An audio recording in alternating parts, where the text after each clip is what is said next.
I couldn't resist doing a second one, guys. I am so sorry. Maybe I should have put this in the original video, but it's just too good. I couldn't just let it slide. It's absolutely awesome. So what I've done is I've put a line of sight in from Sandra's position, which she gave us a GPS position, and traced out a line all the way to Snaefell using Google Earth.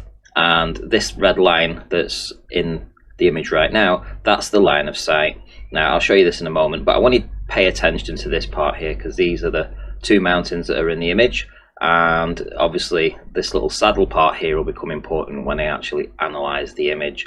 But this is the line of sight, and let me show you the elevation profile. I'll do that right now. So I'm going to put the elevation profile in, and you can see that obviously this is where she took photography from, so there's no hocus pocus going on here, etc, etc. This is exactly where she said she was, and we're going to follow all the way into the elevation profile, and we're going to get an idea of what sort of elevation these mountain ranges are and things on this line of sight. So let's scroll in, get down to about here, and get rid of that, don't need that. And right, so again, this is the line of sight. So the landmass in the foreground right down here, we're looking around about 80 meters, 90 meters. It's going up to 160 meters right there. Now as you can see, 160 meters is still well below the saddle part, which is slightly higher up than that. So let's keep scrolling in, and we shall see where, there we go. So 201 meters, I'm going to say that's where the somewhat saddly part is in the foreground. It could also actually be this part here, which I'm more inclined to believe it's this on reflection. So yeah, so what's that? So that's at around about 249 meters, I would say, right on that red spot there, 249 meters. And let's scroll back out again. Yeah, I don't think it's that hill there. So if we look at this part here, I'm going to take a screenshot of this here too, just so, print screen, there we go. So we've got that, but I am pretty sure that it's that, and there's the saddle part in the foreground. So let's scroll out. Yeah, that's right. So that's at around about this saddle part here. What was that? I say 246, 250, something like that meters. Right, let's do the analysis. Here we go. Okay, so there's three parts here. We have the image that Tony has published with numbers 1, 2, and 3, and the claim that this is down to the beach. We have a super high definition image that I saved on Google Earth from the exact line of sight, and that was the screenshot that I took just to confirm that I'm pretty sure that this location here, which was around about 246 to 250 meters, is what's actually in the image, and not this part here, which is down at 200. So let's have a look. Now that's not too far off, I would say, scaled from side to side. So let's put some markers in so we can see what we're looking at. So here we have Snaefell, North Barul. Okay, so there we have North Barul, and there we have Snaefell. Okay, happy days. Next we have the joining part between the two mountains. We're going to place that there, and obviously that's placed there too. So we're doing good. We're doing good up to now, guys. We're doing good up to now. What else can we see?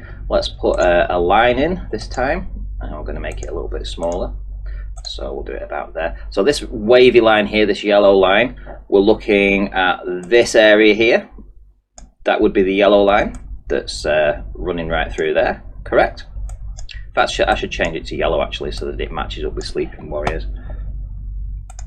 There we go. How's that? Make it a little bit smaller as well.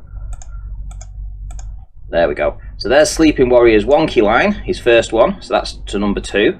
So now we have number 1, number 2. Let's put some text in there so that it matches up. So we've got number 1. Let's increase the size of that so that everyone can see. That's number 1. This is number 2. Down here. Let's put that there. That's 1 and 2 identified. So number 3. Let's go to the line again. He's put a line in there and a line in here. Now, can we see that in this image? Well, yes, we can. There's the first image. There's the first line going through there. Let's just double check that that is the exact one. I would say that's, yep, that is the one. And here we have this one going across here, which is there. Okay, so that's 2. So now we have 2 matching up.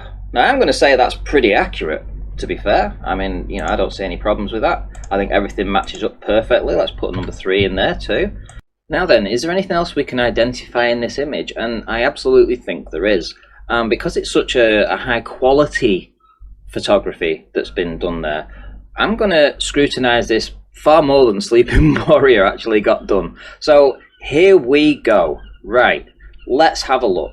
Zooming in, what do we have? We have a little, what would appear to be, field here. Now, can you see that little square going in? Let me just draw this little field going in there. We've got a little field going there. Can we see a little field or a similar field in similar structure to that? And yes, we can. 1, 2, and 3. So we can sort of pick out a field in that sort of location somewhere there. Can we see anything else? And yes, we can. And it looks to me as if this grassland here is a different colour to probably other parts on the hill, which is why when we see it on this image here, we get this very defined contour going down here. So let me just scroll this contour here for the different coloured grass, and let's scroll it through here too. And what we can see when we actually look at that is that that matches up, pretty well to Google Earth over here. Let's scroll that through, and you can actually check out the contours of that too, where you can see that that matches up, and down there too. So as we're starting to analyze this a little bit more, we're seeing a lot of things that are seeming to match up. Let's have a look at this little area here, this field, this curved field here. Let's do a little curved field there. Hang on, that's going the wrong way. Let's do a little curved field there. Right.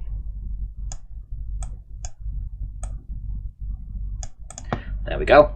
And can we see a little curved field here? Yes, we can. Just down here, a little curved field just there. What else can we see?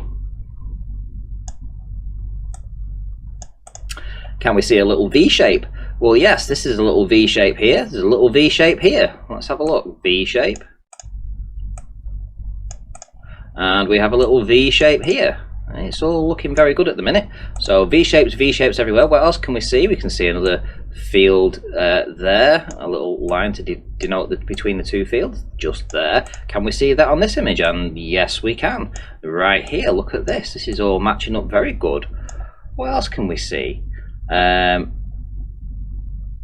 We can also see this line going through here. And we also have this line going through there, like so. Oh, this is just giving and giving and giving. What else can we see? Well, let's have a look on this side. We have a very dark area here that's all covered up. Let's have a look at that. Look at this, all dark area really covered up there. Do we have a dark area here that's all covered up? And yes, we do. Look at this, very dark area covered up just there. What else do we have? We have a little area here that's all in black. What do we have here? We have a trough. Clearly you can see this trough here, and you imagine if the sun's in a different location, it's going to give it a bit of a shade, and we have it in exactly the same spot there. So this is all matching up very good, isn't it? What else do we have? Well, we have the outline of the field. Look at this here. This is the outline of that field there, and we have the outline of that field there. What else do we have?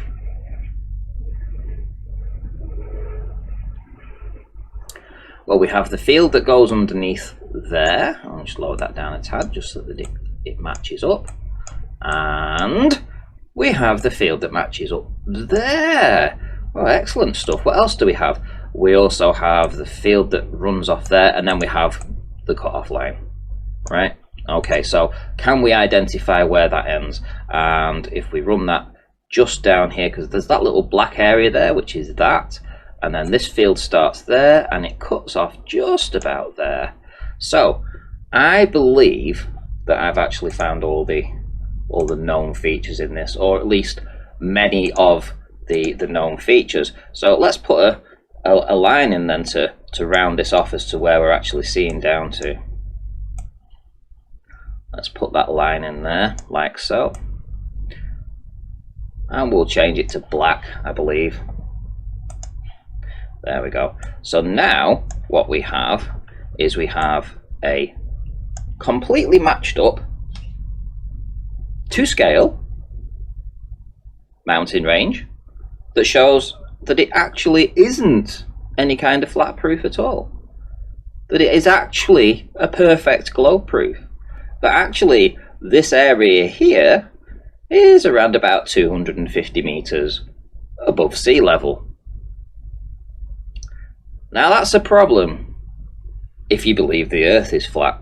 So let's just check Google Earth one last time, and let's go in and double check everything. So there's the line of sight, there's the elevation profile. Let's scroll in so we can, there we go, a bit more. There's the line of sight. There's Snaefell. There's the first horseshoe type of thing, and there we've got the two ridges here.